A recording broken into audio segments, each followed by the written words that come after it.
Harness the power of which English language learning. Hello there, language enthusiasts.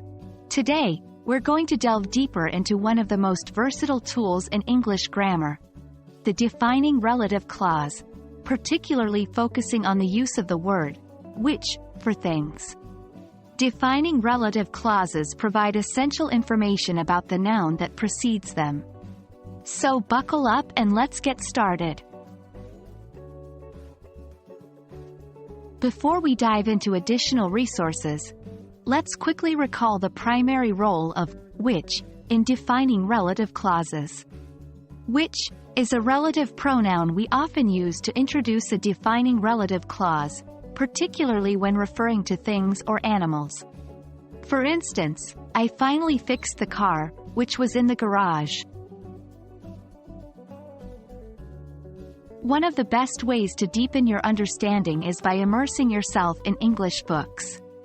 They not only help reinforce the concepts you have learned but also provide real-life examples of how which is used in defining relative clauses.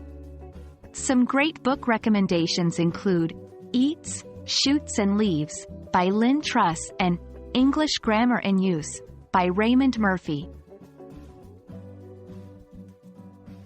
Another resource that you should consider for further learning are exercise books and online practice platforms. They offer a hands-on approach to understanding which in defining relative clauses.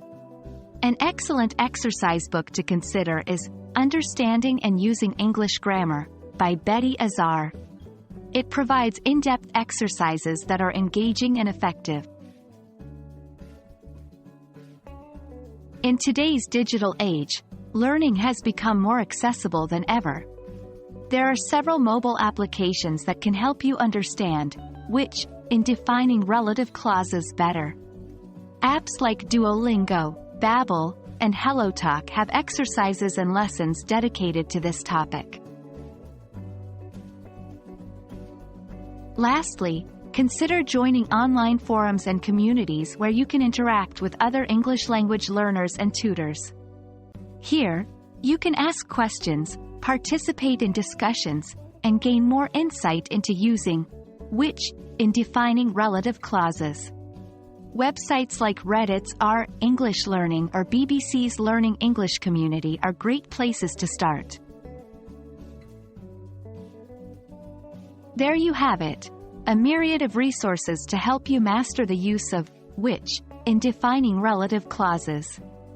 Remember, practice makes perfect, so keep reading, writing, and conversing in English. We hope this video has been helpful. Until next time, keep learning and growing, and remember, language is the roadmap of a culture.